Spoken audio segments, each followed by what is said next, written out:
Welcome to Cafe Latte Chat. My name is Chong Maxine. Today, the topic we'll be talking about is landslides and slopes and how far we have come. It is about to be the 20th anniversary of the Highland Towers tragedy, and that took 48 lives. And today, we are about to enter into a tender exercise program that will sell the land for further redevelopment into bungalow lots. Today, talking about this subject, we have with us Datuk Dr. Gwee Si Siu, a professional geotechnical engineer who's been in this industry for a long time. And next to him, we have Ahmad Reza, who is from the Local Government Department of the Urban Wellbeing, Local Government and Housing Ministry. And then we have Eriko Motoyama, who is from Slope Watch, the Bukit Antarabangsa resident-initiated landslide program. And then we have from the Ampang Jaya Municipal Council Slope Division, Encik Zafrul Fazli. Yes, thank you. So, I would like to find out, since it's been 20 years since Highland Towers was happened, and then after that we have plenty of other landslide incidents in this country. How far have we come to improve our system as well as our attitude towards the development or maintenance of slopes since these tragedies? I think probably we should look at the two main areas. One is the new development. The second one is the old slope pre-1993, before the Highland Tower Block 1 collapse. In the new development, I think they have done quite well because the guidelines, the procedures, has been in place since 2010. So that was 7 years, more than 7 years. That was 2010. You see, now it's 2013. So it took a long time before we got a guideline to tell the developer how they should to handle this hillside development. So that part I think done pretty well, but there's still a lot of room for improvement.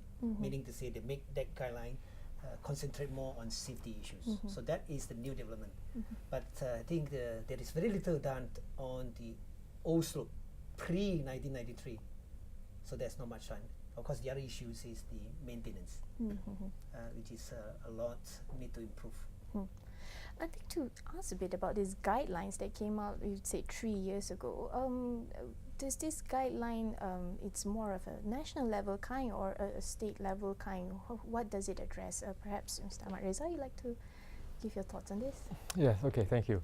Regarding the guideline that you mentioned, I think our ministry, which is the Urban Wellbeing, Housing and Local Government, did studies on the issues of slope development in our country. So we did find out that there's a different approach maybe by different states, different local government. So I think it was in around 2009 where this ministry actually come out with a guideline on hillside development. So this guideline was drafted with the involvement of a lot of stakeholders, the other agencies, department, and some professional bodies. So the aim of this guideline is to actually make a standard practice as a guide to everybody.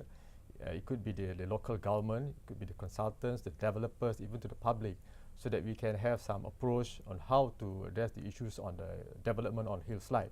So ever since it was approved by the government in 2009, so I think there is, at least with this guideline, so local government and some of the other players or stakeholders involved, at least they know what is the government's policies and direction towards hillside development. Of course, from that date, I think some other states probably have their own side of guideline, but it still doesn't differ much from what the ministry had for the last few years. So, at least it's a good start for the country. Now we have one guideline to actually assist people in hillside development. From the point of a local government, right, a local council, right,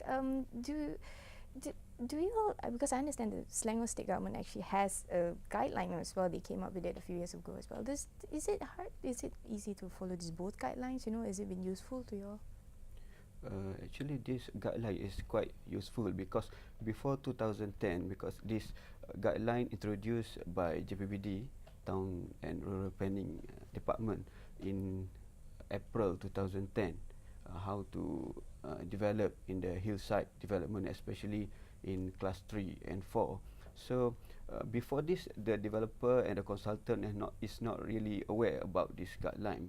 But after this introduction of this guideline, people start to know how to design on the hill slope development. So at the early stage of this guidelines, so people feel that it is quite difficult. But in these few years after we have been implemented this, so people start to know how to design, how to follow this guideline at the development stage.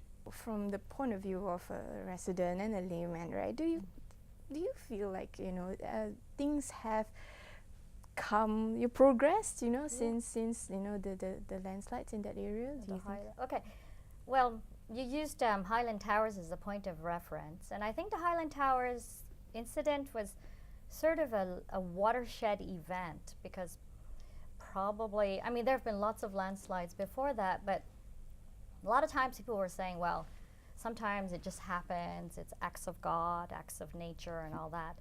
But I think the Highland Tower event sort of served to let people realize that it's actually a man-made slope that which had actually failed and caused death.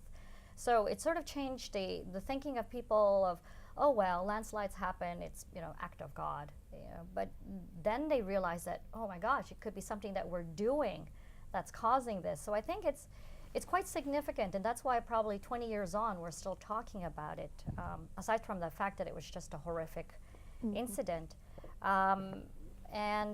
So the awareness of the fact that man-made structures or man-made slopes can actually cause devastation has risen since then, but the habits or of good construction practices or whatever practices in slope, perhaps it's not catching up. It's not still not there yet. So I'm going to assume there's still a lot of challenges involved in creating a better system and a better attitude towards this kind of thing. So what do you think is the biggest challenge in this country in creating that, because so long and we're still discussing about it? Well, coming back to the point that you say, what are the guidelines? You have Selangor guidelines, 2010, and the Wilayah Persekutuan 2010 as well. Then we have now recently, last year, we have the Penang slope guideline. The Penang one emphasized a lot on the safety enhancements, whereas the earlier two guidelines did not touch much on the safety enhancement, more on procedures. So I think the challenge now, is basically you have the tackle, as I said, the new development. What about the old? The challenge is on the old slopes. Are they up to the present standards? If they are not, what are we going to do with it? We do not want to wait until there are some more landslides on the old slopes that then we take actions. So we need to take proactive actions to look at the old slopes. Apart from what we have mentioned, that the guideline need to improve, need to refine, because it's a bit more. I would say that personally, I'm involved with that developments. They are a bit clumsy. Selangor and Wilayah need improvement. That's fine. But the existing old slope pre-1993, which is a Highland Tower, before the Highland Tower event, and that need a lot of challenge to improve, to look at the issues, and don't wait until the next major landslide that we do something. Okay, in terms of say proactiveness, are you saying in terms of authorities or the people themselves, the public, who needs to where's our challenge here? What can? Well, obviously you need people, the authority with need the expertise. The layman may not understand, may not realize what sort of risk they're talking about of the old slope. Except that probably can identify, looks, I see some erosions, I see some minor slip, then can prompt the local authority. But probably the authority should find the resources to look at, to at least do the inspections or do the risk assessments. Do you think one of our challenges is that we don't have enough resources actually to carry out maybe studies or anything? Perhaps Cik Reza? Okay, in terms of resources, we have about 149 local government in the country. And of course, every local government, we have our technical staff and the non-technical staff. So the manpower is there. So, but we have to look at the system.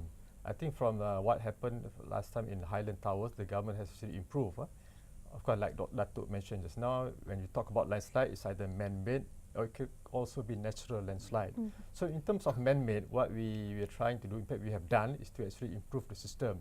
We have amended twice actually in our Act 133, which is the Street Drainage and Building Act, to make it, we're trying to tackle the man-made landslides, So we're trying to make it more stringent for the person who submit plans to the local government. Instead of just submitting plan, they need to also submit calculations, reports, more plans, graph and all that.